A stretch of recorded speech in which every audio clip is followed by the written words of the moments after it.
how to get them to really sleep independently so that they can just really get that good night's sleep, things like that. And then we'll do Q&A at the end. So one second, I'm going to share this. Oh, one second.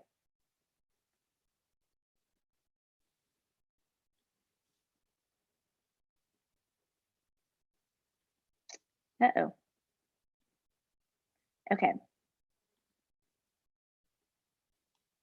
Sorry, my computer was not authenticated to share for Zoom to share the screen. I didn't know that. Okay, I think it's good. Okay, let me try this again. Here we go. All right, can everybody see that? Perfect. Awesome. Yes. Okay. Thank you very much. Okay, so I'm Elizabeth. Let me introduce myself and my kids to you really quickly. I am the founder and CEO of Sleep Baby Sleep Consulting. So what we do is work with families teaching their little ones how to sleep. We work with kids from pregnancy, really parents who are expecting, all the way up to 5 years old. So we work with all ages, talking to parents about how to sleep. And I started Sleep Baby officially about 4.5 years ago. And I have been working with babies much longer than that. At this point, we've worked with over 1,000 babies. I'm based in Charlotte, North Carolina, and I have 5 other sleep consultants who work for me across the US. So if we have a local sleep consultant, we'll come to your home, or we do tons of virtual phone, Zoom consults as well. And I live here with my husband, his name is Ryan, and I have 3 boys. They are 7, about to be 5, and about to be 3. So it is very loud at my house almost all the time. They're all in their rooms, supposed to be sleeping at this point, but it is normally very loud. I have been there whenever people talk about, newborn struggles, toddler struggles, we have had them all. I think I had the best sleeper ever with my oldest, and then I had all kinds of sleep problems and feeding problems and everything else with my other 2, I think, so that I could help other moms through my experiences. So I am always available. We love to answer questions. We love to connect with people. You can always email me. My email address is just elizabeth@sleepbabyconsulting.com. And we also have a really great Instagram, I think, that we share tons of sleep tips, and it is just at Sleep Baby Consulting. We share tons of information on there. And one of my consultants, Abby, she and I kind of do the Instagram tag team. She just had a baby 9 weeks ago. And so she's been sharing a lot of that. So if you have a newborn, or you might have a newborn at some point, it's I think been really helpful for moms just to get to see her go through these first couple weeks. So what we're going to talk through first is the sleep environment. Where should my baby be sleeping, and why is that the case? When we bring a baby home, most families bring the baby to sleep in their room at first. And I like to kind of just touch on if this is something that you want to keep doing, or if it's when you want them to switch to their room. By 4 months old, about 60% of families have moved baby to their own room. The current AAP guidelines recommend room sharing for the first 6 months to a year to reduce the risk of SIDS. But I like to point out, when they first came out with these 1-year guidelines, it put a lot of anxiety on parents that they had to share a room for that first year. And while this is kind of their current recommendation, they are evaluating if it is the best recommendation for the whole family. This is a personal decision when you want to move baby to their room, when you want to have their own space and you have your own space. And so I'm going to give you some pros and cons so you can help know when you're ready for that. One thing that is really important that I really like to touch on, the AAP has found that families that room share are significantly more likely to engage in unsafe sleep practices. So these are things like blankets in the crib, stuffed animals in the crib, bumpers, because you feel confident that the baby is right there. And if anything's wrong, you'll hear them, which is not always the case. So if the baby's in your room, you still want to keep them in a safe space. And then you also still want to keep a really early bedtime. You're going to hear me talk about this several more times, but we want baby going to bed early and consistently.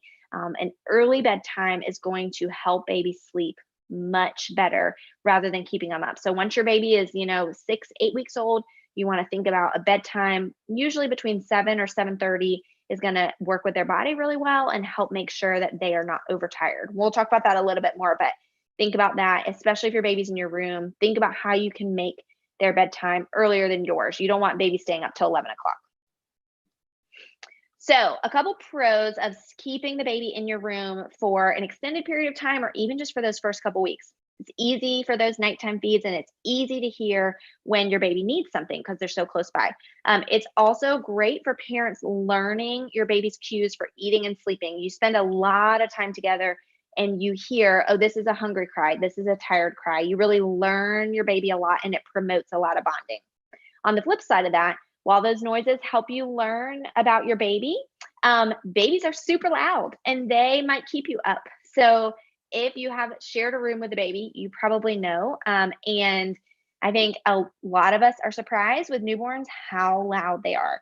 So you and the baby kind of wake each other up. They hear you moving around, you hear the baby moving around or grunting and making all these noises that keep you awake.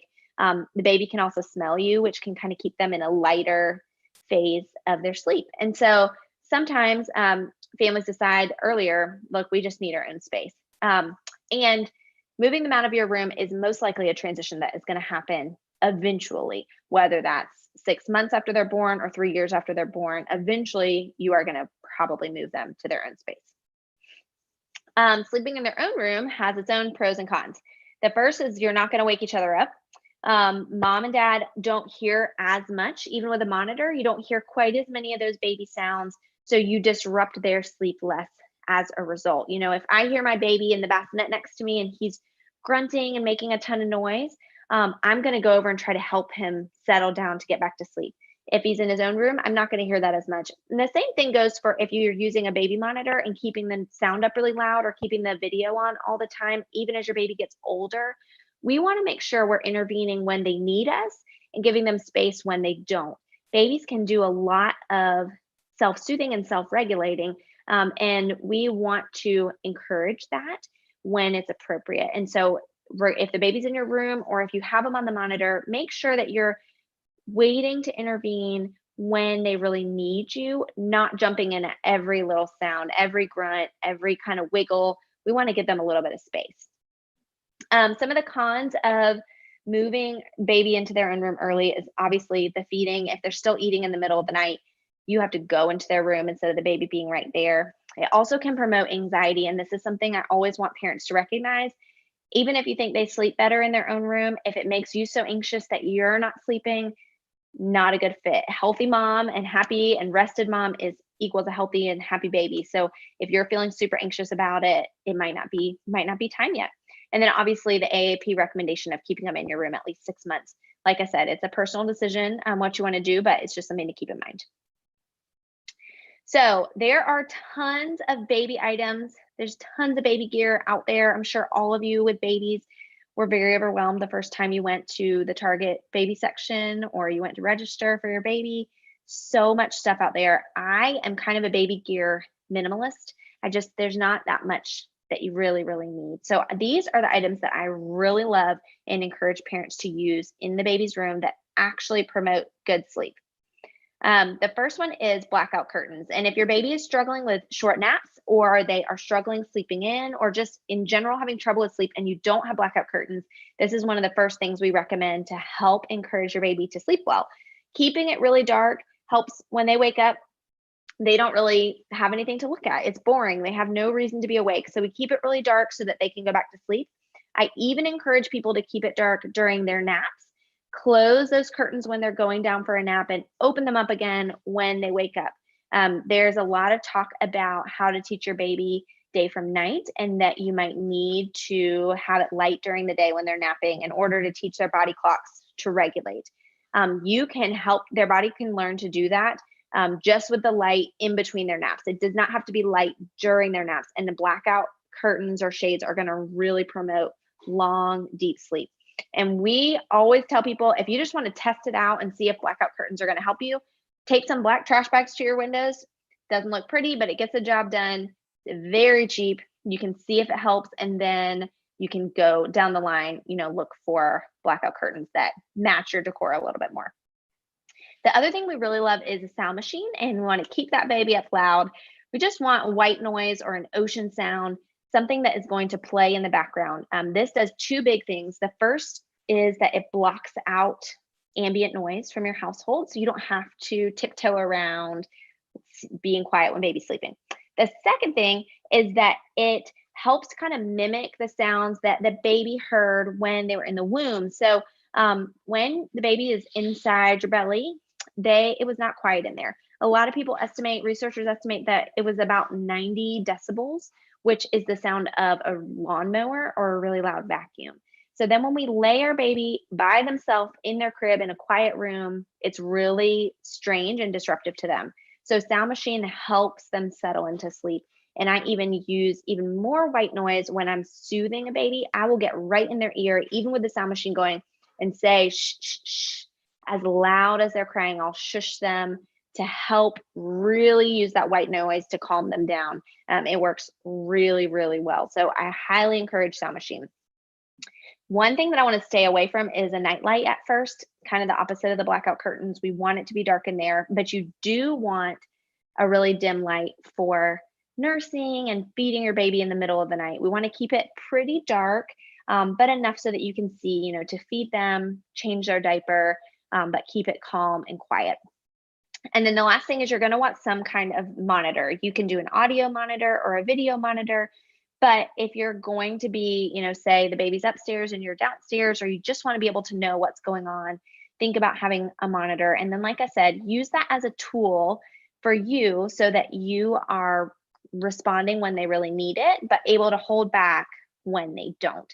Monitors are such a great tool. We use them with my own kids, but they also can promote a lot of anxiety. So I tell people, keep the video off unless the baby is making noise, unless you need to check on them. Don't sleep with the video on. Keep the volume down low. We don't want anything that's going to give us as moms that heightened sense of anxiety. Okay, so I pretty much talked about the video monitors right there. But there's another kind of monitor out there that are oxygen monitors. Can you raise your hand if you've heard of like the Owlet or the Snooza or anything like that goes on their foot? Yeah. So yes. Okay, awesome. So these monitors are made to monitor their oxygen level, and reduce the risk of SIDS. I think they are super cool, but they need a little more work. In studies, they have not been shown to be super effective, and they kind of provide a false sense of security. For some moms that I've talked to, they also provide false anxiety. They go off in the middle of the night when everything is fine, and so you get really worried. So I don't think they're bad at all. If you're going to use an Owlet or Snooza, you want to make sure that you still keep the crib environment really safe. Don't say, oh, we can put blankets in there because we have this.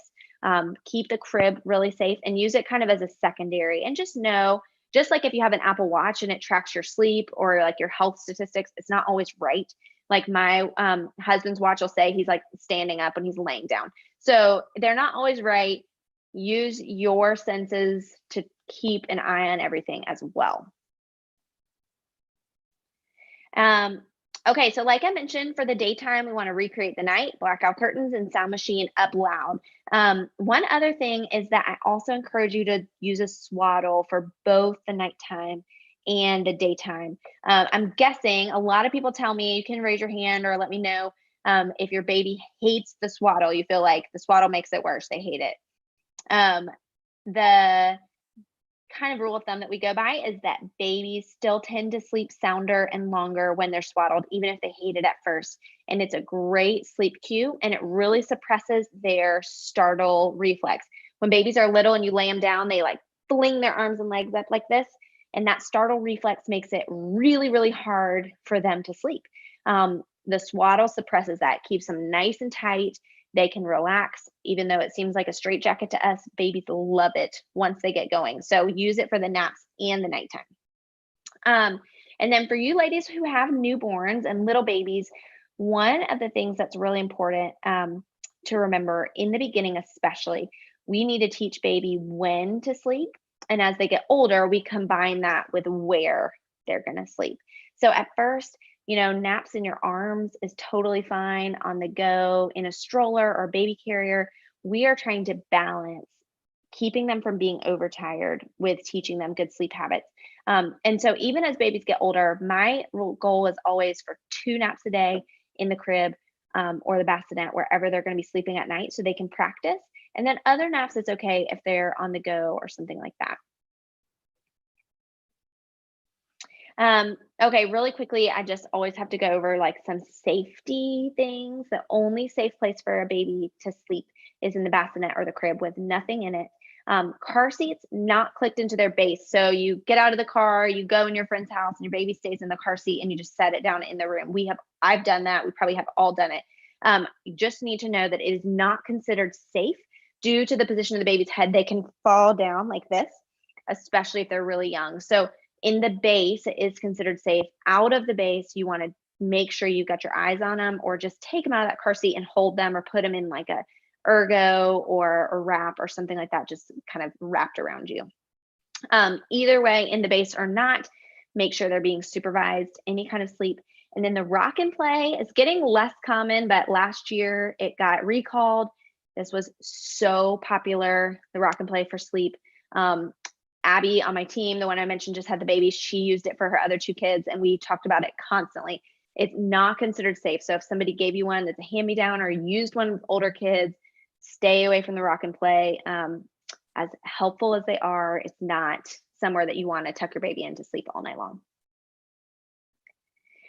Okay, so let's talk about how to get your child ready to sleep well. So this applies from birth on up. There are several things that we want to do to make sure that they can sleep really well. The first thing is following an eat, awake, sleep pattern. Can you raise your hand if you've heard of this, or eat, play, sleep? Okay, yeah. So this pattern refers to the pattern of activities that your baby's going to go through. So when I say eat, awake, sleep, I mean they're going to eat right when they wake up, then they're going to have their wake time, and then they're going to sleep. The opposite of this would be eat, sleep, play, where they eat right before they go to sleep. What following this pattern does is removes that association between eating and sleeping. We want those to be 2 separate activities for them, because a sleep association is anything that the baby needs in order to fall asleep. So I like to think of it like your pillow. If you were to fall asleep and your pillow fell on the floor, you would reach over, pick it up, go back to sleep. If your baby is always falling asleep eating, they're always falling asleep nursing or with a bottle, when they wake up, when they rouse in their sleep at the end of one sleep cycle, they're going to need that same pillow, the bottle, or it could be rocking or something else. They're going to need that same thing in order to go back to sleep. So this is one of the best ways we can remove eating as a sleep association. And I know it is so tough as a mom. We just feel like they have to eat before their nap in order to take a good nap, but they don't. If they are on a good eat, awake, sleep cycle and they're eating at an appropriate interval, they can go to sleep and take a great nap without eating. And as your baby, especially when they're first born and the first, 5, 6 months, eating is a pretty big activity for them, and they need to be rested to do it. So when they eat, when they're most well rested, which is right when they wake up, they're going to get a better feed rather than falling asleep. And falling asleep while eating is not a sign of fullness. It's just a sign that they are snuggled up with you, they're cozy and comfy. It doesn't mean that they're full. And we really, really want to make sure when they eat that they get a full feeding. So another piece of kind of this sleep puzzle is making sure that they have a good daily routine that promotes sleep. The best way to start this is to start with their first feed in the morning and then their last feed at bedtime being the same time every day and 12 hours apart. So a great example is 7 a.m., you wake them up and feed them, and then 7 p.m., they get their last feed and go to bed.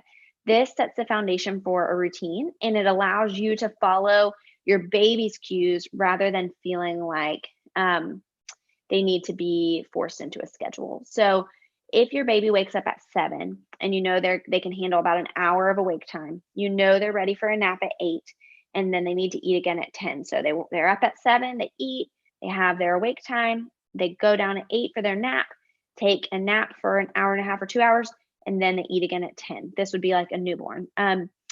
It really helps you to know what your day's going to look like because they're always starting at the same time. So I tell parents, wake them up at 7 if they're still sleeping. And if they wake up earlier, try to help them extend their sleep to get close to that 7 a.m. And then one question we get a ton, and so I'll be sure to answer any other specific questions about this at the end, but wake time windows, meaning how long they can be awake before they're ready for a nap. That's something that we want to be aware of. And we really want to follow those windows and really be watching for baby to give us signs that they're sleepy, like yawning, rubbing their eyes, kind of staring off. All of those signs tell us that they're tired. And as soon as you see the first one, you're going to go ahead and get them ready for a nap. We're going to watch those really closely for the first 5 or 6 months. And then after that, we're going to sort of have in our mind more set nap times where they go down at 9 and they go down at 1, and we're going to push them to make it so that they can build up the sleep pressure they need for an appropriate nap. But if your baby doesn't have just like a regular routine, even if you don't want a really strict schedule, try to get them in some kind of consistency because they're going to respond really well. And it also makes life a lot easier for mom and dad if you know what they're going to need. So if you still have a baby who's waking up in the middle of the night, we want to disrupt their nighttime sleep as little as possible. That's, like I said, lights off or really low. You know, once your baby's 2 or 3 months old, you probably can go in there, scoop them up, feed them, put them right back to bed without even the lights on or just like a hallway light on. The routine that I go through with a baby in the middle of the night is to go in there, take them out of their swaddle, feed them. If you're nursing, feeding them on one side, or if you're doing a bottle, feed them half the bottle, change their diaper, re-swaddle, finish the feed on the other side or the rest of the bottle, get them a burp, and then put them back to bed. It's all, the goal is to not disrupt their sleep as much as we possibly can, so that they can just go straight back to sleep. If you have a baby who is old enough to sleep through the night, so we use the rule of thumb that babies can sleep as many hours as they are weeks old. So that's where they get the saying 12 hours at 12 weeks. Every baby is different, but after 3 to 4 months, most babies can go through sleep through the night with 1 or no feeds, as long as your pediatrician has not given you other guidance. So if your baby is waking up and they're older, you might want to try soothing first. So before you offer feeding, try to soothe them in their crib and see if you can settle them back to sleep without feeding. A habit can feel very strongly like hunger. So just like I wake up in the afternoons. I wish I was taking a nap, but like 2 o'clock in the afternoon, I am always hungry for like a chocolate chip cookie.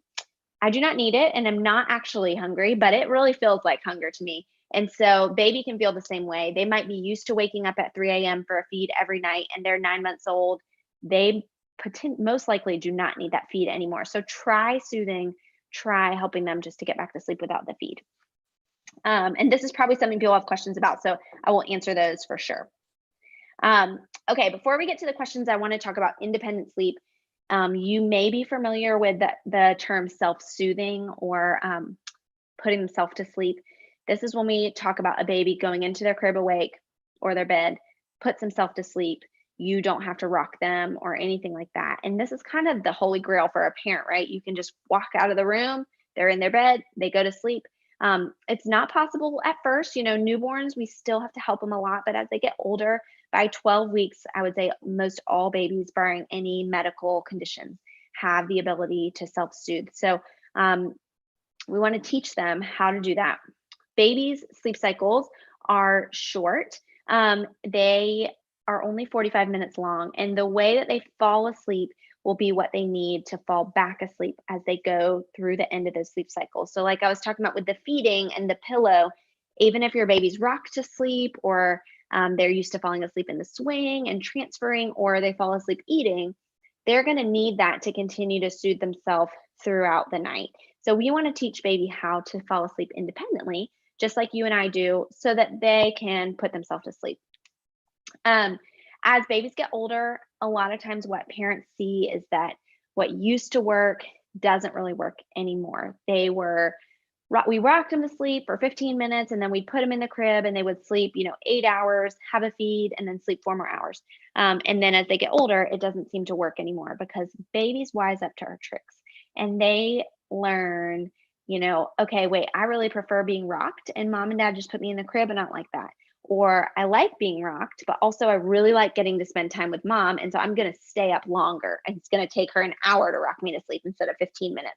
And so when that is happening, when it feels like this sleep situation isn't working for us anymore, then it's time to make a change. Like I said, usually by 3 to 4 months, babies are ready for independent sleep. And if it's feeling like their sleep is something that is really weighing on you as the parent or you and your spouse and it's causing problems, it's time to make a change. So we like to talk about the 3 R's to help prepare our kids for good sleep. So I'm going to go through those.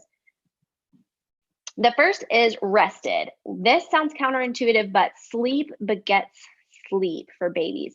One of the best ways to make sure they can sleep soundly is to make sure they're taking great naps. So, especially with newborns and young babies, we, like I said, want to balance teaching them to sleep with making sure they're not overtired. A baby who's overtired is going to have a hard time falling asleep and staying asleep.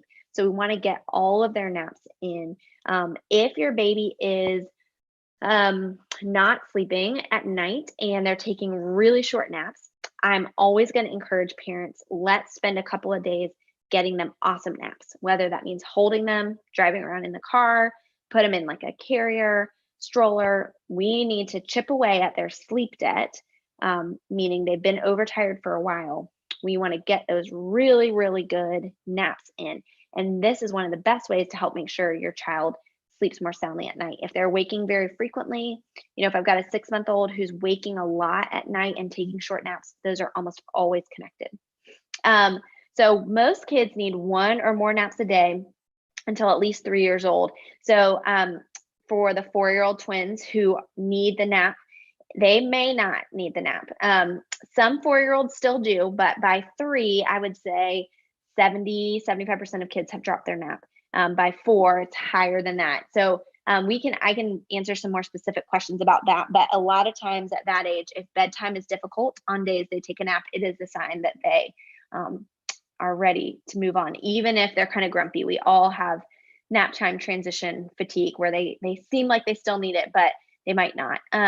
But before 3, we definitely need some napping or at least quiet time where their body is resting and they're relaxing. The second thing is routine. So babies as young as 8 weeks old can recognize routine and they understand what that means. This routine just clues them into what's about to happen and they love to know what's going on, just like we do. So we want to use a bedtime routine and a mini nap time routine just to relax your baby and get them to sleep. We don't need this routine to get them overly drowsy. If your baby's past 12 weeks, we want them going in the crib fully awake or 95% of the way awake, not drowsy, not super sleepy. We just want this routine to get them kind of relaxed, ready to sleep, and signal to them it's time to sleep. The other big thing with routines is you don't want it to be too long. One day we're all going to get released from our houses and you're going to want a babysitter. And that sitter is going to have a hard time with an hour-long routine that only mom or dad can do. So we want to make sure it's not so complicated and involved that it's really hard for other people to do, or that it takes tons of time, because when you have a 5-week-old, it's great to do a long, relaxing bedtime routine. When you have a 10-month-old, you might not feel the same way and you don't want to be stuck in this routine that you've gotten into. We want it to be really clear, but it doesn't need to be super long. So then the last R is ready. Once baby is rested and you've done their bedtime routine, they are ready to sleep. So after 3 or 4 months old, like I said, we really want to move away from the baby being drowsy when they go down. They should go into the crib fully awake and put themselves to sleep. Being drowsy, it starts to feel like we are tricking the baby when we slip them in the crib. So they're nice and snuggle with mom, they're getting sleepy, and then all of a sudden just pop them in the crib, and they don't love that. That transfer gets really dicey. So we want them going in fully awake, putting themselves to sleep. It should take 5 to 10 minutes for them to fall asleep. If they're falling asleep like within 30 seconds, they are too drowsy or they're too overtired, and we want to back their bedtime earlier a little bit. As far as teaching your baby to self-soothe, there are tons of ways to specifically teach them to put them to sleep. And what I encourage parents to do is talk to somebody, or you can find tons of information online, but you want to have something that feels comfortable to you. You want to feel like this is what I can do. What I encourage parents to do with self-soothing is to get your baby ready to bed for bed. They're ready to sleep. You've gone through these 3 R's. You've gotten their daytime pretty set in a good pattern. And then you put them in the crib and give them some space. See what they do. And then it doesn't have to mean, letting them cry. It doesn't have to mean that you have to just cry it out, which is what a lot of people say. If you go on the internet and you post on a mom page, you're gonna get lots of people who just say, just let them cry it out. It doesn't mean that there will be no tears, because that's how babies communicate, and this is a change in their routine. But we can give them a little bit of space and then settle them down, and give them a little space and then settle them down. We just want our baby to start to get comfortable falling asleep independently. So you can start with a lot of assistance and then back yourself off of that. Or you can give them more space from the beginning. Just depends on your personality and the personality of your baby. But make a plan that feels comfortable to you. We're going to try this and then just give it a couple of nights. It's sometimes in one night you have a baby who's suddenly a great sleeper. Other times it takes consistency for a little while, even especially as they get older. So don't get discouraged. I mean, that goes for everything with parenting, that it's not always instant. We got to work through things. But teaching them to put themselves to sleep is going to be an invaluable skill. So, okay, I want to answer questions for you guys. I'm trying to show this so I can see all of you. Let's see, there we go. Okay, so I don't know if there's like a way to raise your hand or anything like that, but you can just jump on if you have a question, or if you're on video, like raise your hand and I'll call on you. But I want to answer any questions that you guys have, and I want to make sure that we get to everybody.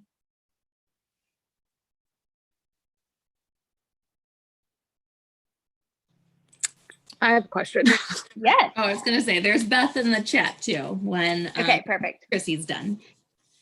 So my 8-month-old is an amazing daytime sleeper. He will sleep 5+ hours during the day. He goes to bed awake and will put himself to sleep. He's amazing.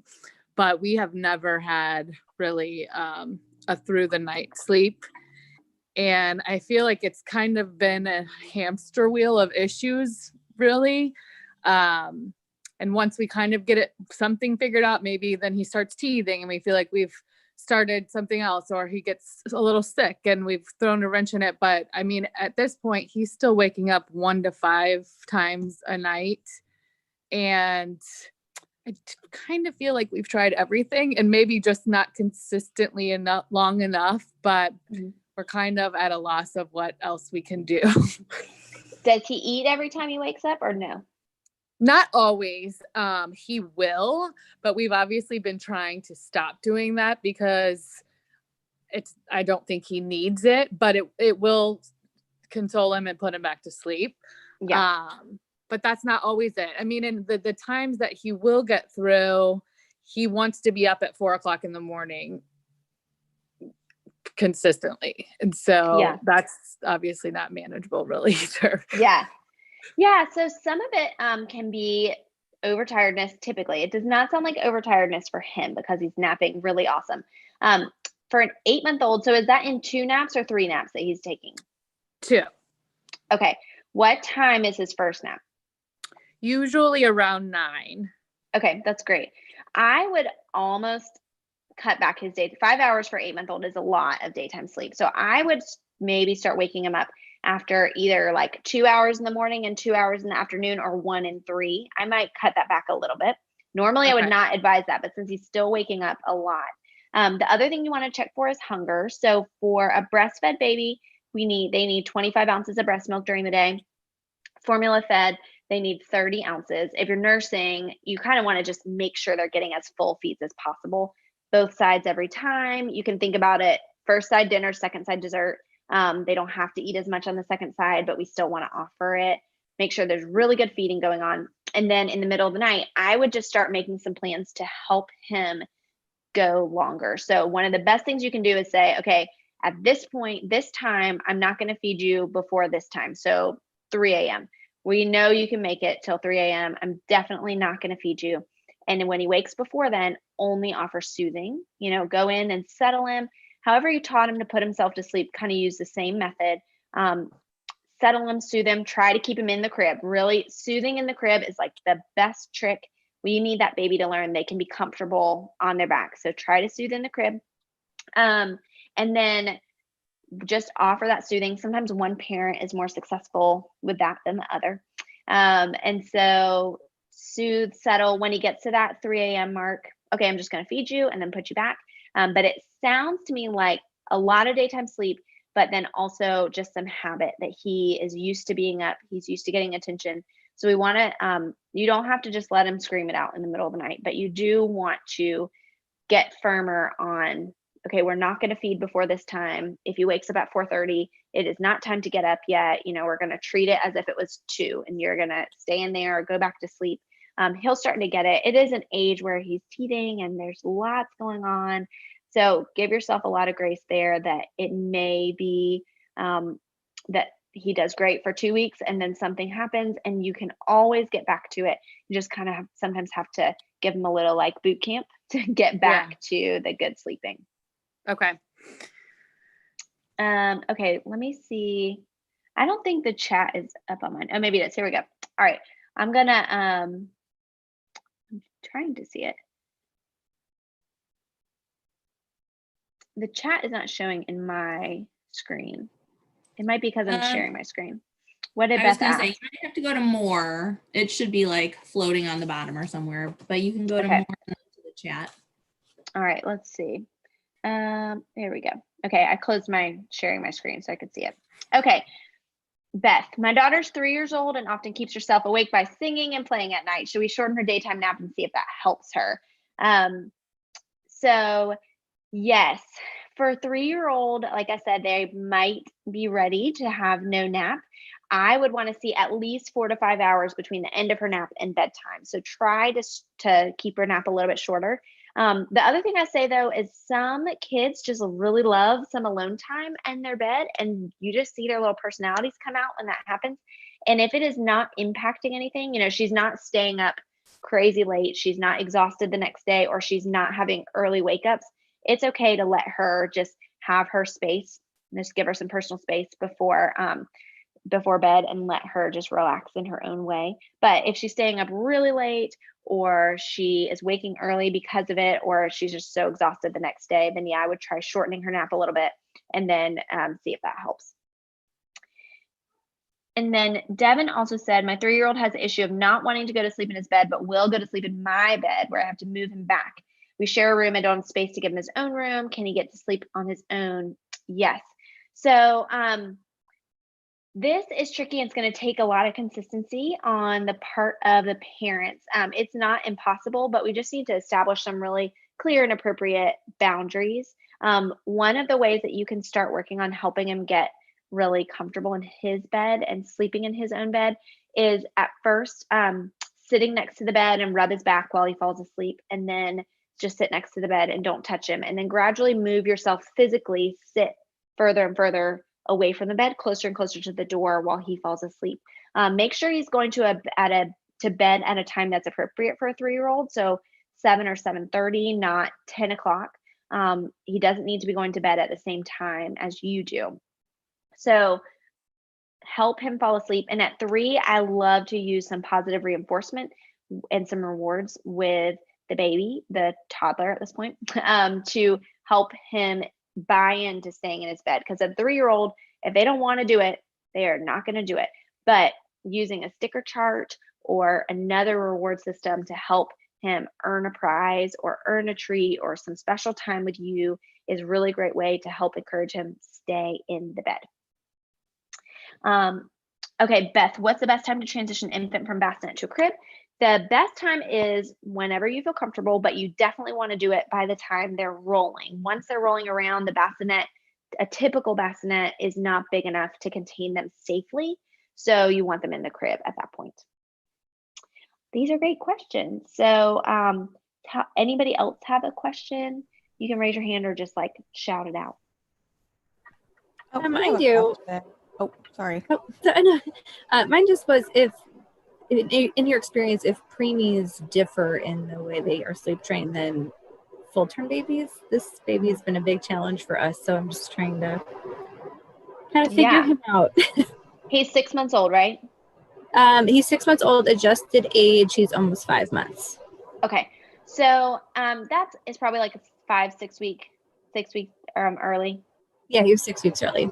Okay. So he's kind of on the bubble. I would see a little bit of difference, not in his sleep ability. So by 12 weeks, maybe 12 weeks adjusted, we'll even say he has the ability to learn to put himself to sleep. What I might see a difference in is his awake time. So a 6-month-old can usually be awake 2 to 2.5 hours before they're ready for a nap. A 5-month-old is going to be closer to that hour and 45 minutes, 2-hour mark. Okay. So that's where you're going to see the difference, is just in the awake time length. His body's just not able to stay awake quite as long, but he still has the ability at this age to put himself to sleep, to learn independent sleep habits, all that good stuff. Okay.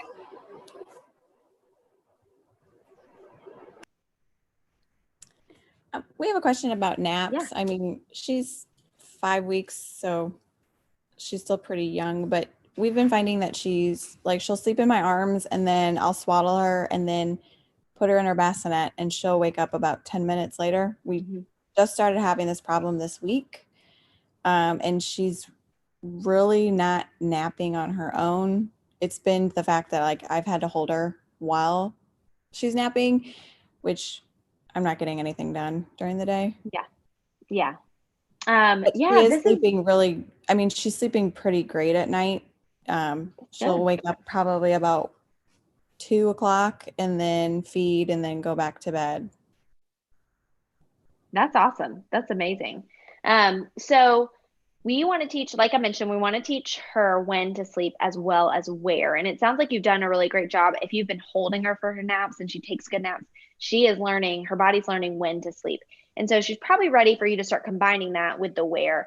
And one of the best things you can do is just soothe her in the bassinet. And what I would suggest is feed her. So 5 weeks old, her wake time is probably like 45 minutes, and that includes her feeding.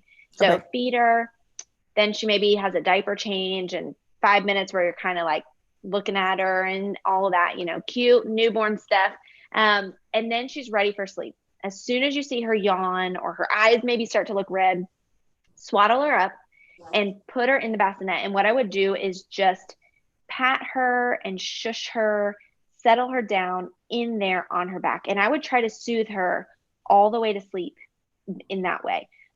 You can rock her in your arms if you want, but if we can teach her that she can get comfortable flat on her back in her bassinet, she'll have a lot more chance of staying asleep. So then if she does wake up, same thing. We want to go right back to her, soothe her, give her a pacifier, get right in her ear and say, shh, shh, gently rock her back and forth. Or you can do like, we call it tracing the face. When you do like this, kind of rub down her face in a downward motion. Seems really weird. It's very relaxing for a baby. Soothe her and settle her there and try to help her get a decent nap in the bassinet with lots and lots of help.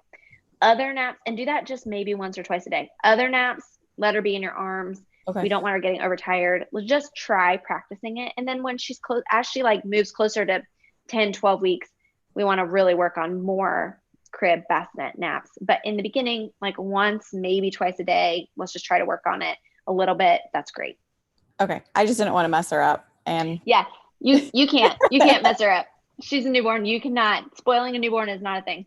Okay. Thank you. Yeah, you're doing great. Thanks. Anybody else have questions? Who had the 4-year-old? Oh, yes. Okay. Brandy. Okay, I have 2 questions if possible. Yeah. So the eat, awake, sleep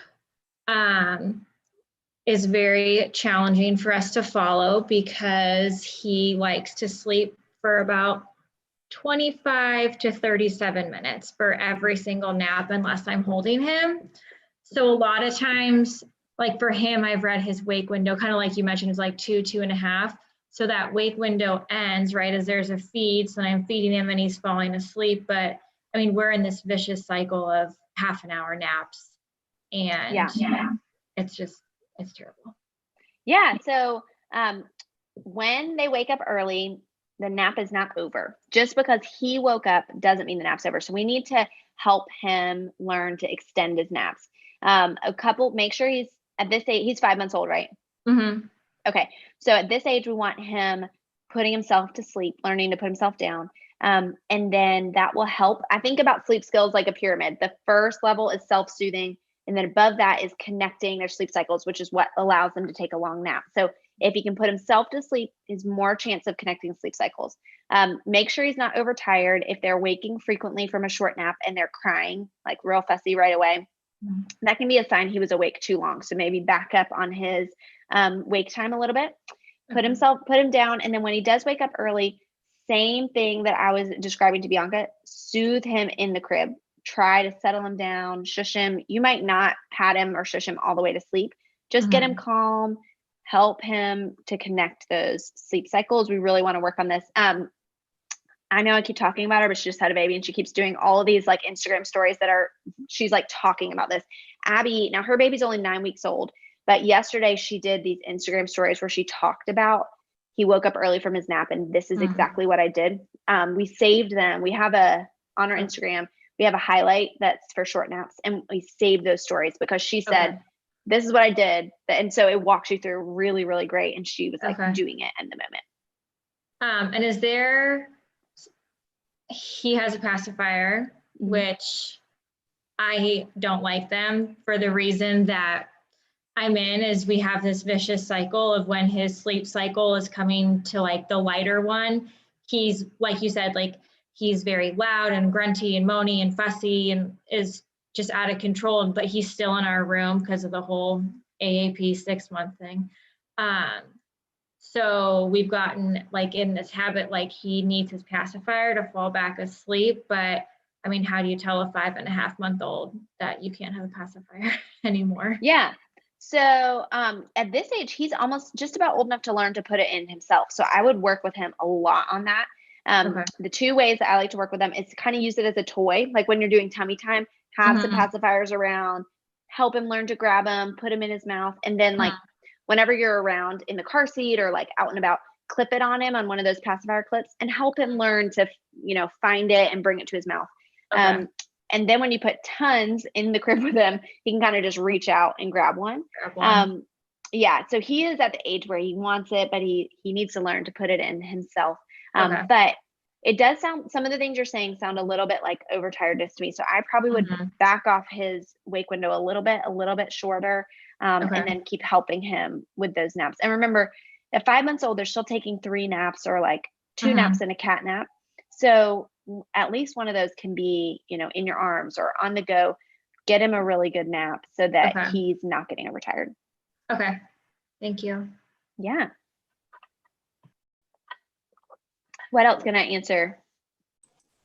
I was going to say, while people are thinking about their questions, I will absolutely vouch for the amazingness that is Elizabeth's Sleep Baby Consulting Instagram. That's actually how I found her. I don't even have little kids. My youngest is 7, my oldest is 15. I just watched all of Abby's nap time with baby Bowen yesterday. It was just so sweet. And it makes me, I'm not having any more, but it makes me wish that I could do it over again because now I know so much. It's not going to happen, but so knowledgeable. And they're keeping it real, which is one of my very favorite things about both of them on Instagram is that they will just tell it like it is. Like Abby had some successes with Bowen's nap time yesterday, and then she didn't, but she worked with him. She helped him through it. They are honest, and I just love their Instagram page. I cannot speak highly enough about it. So go there. Oh my gosh. You're so nice. I mean, some days I'm like, I don't know if anybody's even watching this. So I'm glad someone is. Perfect. Good. Who, I forgot who has the 4-year-old twins? Are you still on? Candace has them. I'm not sure if she's still on or not. Okay. Candace has the 4-year-old twins that really struggles. The kids are very fussy in the late afternoon. She thinks they are still just they're overly tired. They're cranky if they not had a nap. What would you recommend? It is hard to tell. Every 4-year-old is different. There are some who still need a nap, but like I said, by 3, lots of kids are dropping those naps. I would always offer a quiet time. And if the twins are in the same room, see if maybe they can be separated for some quiet time. They can't. Okay, that's okay. So they can be in there. I have one of my very best friends has twins, and they do quiet time together. And sometimes they play, or sometimes one of them goes to sleep. Sometimes they both go to sleep. Try to tuck them in, and then just don't make a big deal about it if they want to play instead. Just have quiet time. It doesn't have to be a long time, but we just want a little bit of restful time. I would say early bedtime over the nap. Even sometimes when kids are going through transitional periods, they just need a super early bedtime for a while. It's not going to make them wake up early in the morning, but use that early bedtime to compensate for the crankiness. And 4-year-olds sometimes just are moody. I have one myself. And there are just sometimes where it's nothing to do with their sleep. It just has to do with that they're 4 and they are cranky. And so remembering, don't stress yourself out so much forcing this nap. Just get them some restful, independent playtime, and then early bedtime. It often works a little better. Yeah, great. Thank you. Yeah. Yeah. Kids with their moods. I mean, my 7-year-old today was pretty moody, and I just you forget that they're little people, even at, 2, 3, 4 years old, they might just not have a great day. And don't beat yourself up about that. And don't put that on yourself as a mom. It's not your fault. It's not your job to make sure they have an awesome day every day. It's not your fault if they don't. Sometimes we all just need a good long bath and to go to bed early.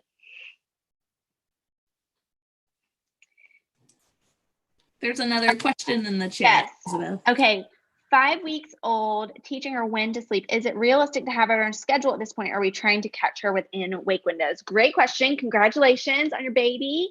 I would say at this age, it depends on what you want. If you're feeling like you want to schedule and you want some more consistency, then it's a perfect time. And I just start with that first feed in the morning, waking them up at the same time every day, and then bedtime 12 hours later. Use that as your building blocks for your schedule, and then follow her sleepy cues throughout the day. Feeding at 5 weeks old is probably going to be every 2.5 or 3 hours.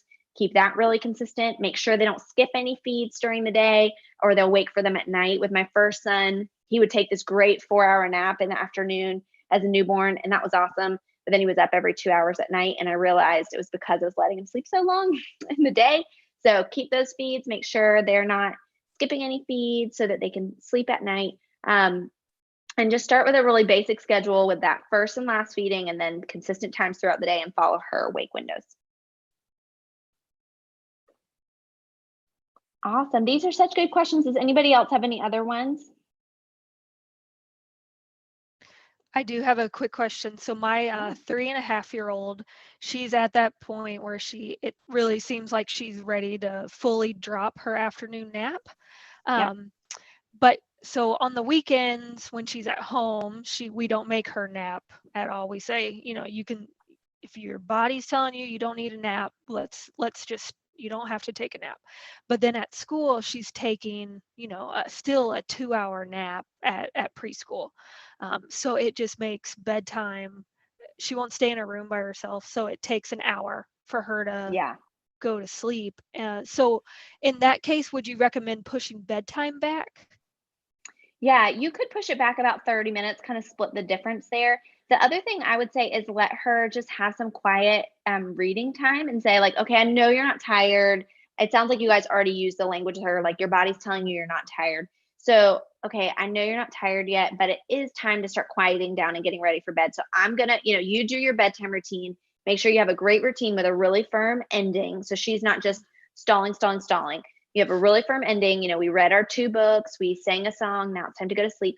And then say, okay, since your body says you're not tired, I'm going to let you stay up and read for a little bit, but you have to stay in your bed. And then I will come back and turn off your light when it's time to go to sleep. And then let her read for 15 or 20 minutes in her bed. You might have to work up to that a little bit with a 3-year-old, but she probably can handle it. I wouldn't push bedtime too late, but maybe 30 minutes later is probably okay. This is a tricky spot lots of parents get into where they still nap at daycare. They don't really need it anymore, but it's just kind of how it goes. Okay. Thank you. Yeah.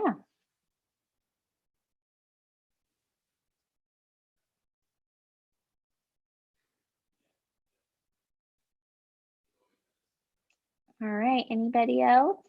Any other questions? You guys can always, like I've been talking about our Instagram, you can always DM me on there. Abby and I respond. We try to respond to everything. So we are always happy to answer questions too. And tell me the name again, Elizabeth, of your Instagram. Yeah, it's Sleep Baby Consulting, all one word. Yeah, okay. And this will also be up on YouTube. So anyone who registered, I will send the link to you guys. But it will be, it's actually, we're live streaming now. So it will be up immediately. I know, surprise. It will be up immediately. So no worries on that. If you forget what Elizabeth said, you can always go back to the video. And we also have, so next week we have Mercy Pediatrics coming to talk to us. They're not coming to talk to us. They're going to do it on virtually as we've been doing. And they will kind of focus on the older kiddos. So 3, 4, 5s and ups. They will talk to us about sleep, and we'll have a sleep technician there as well to talk about what that kind of looks like if you need to go that route. They will shed some light on that as well. So I know there's some older kiddos here who might benefit from that as well. So we have that going on. Any more questions for Elizabeth?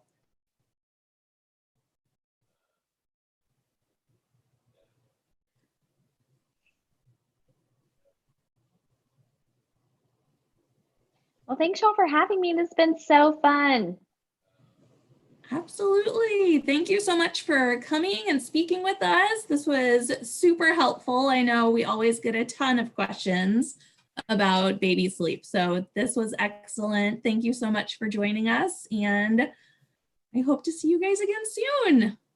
Thank you, Elizabeth. Appreciate it. Thank you. Thank you. Bye.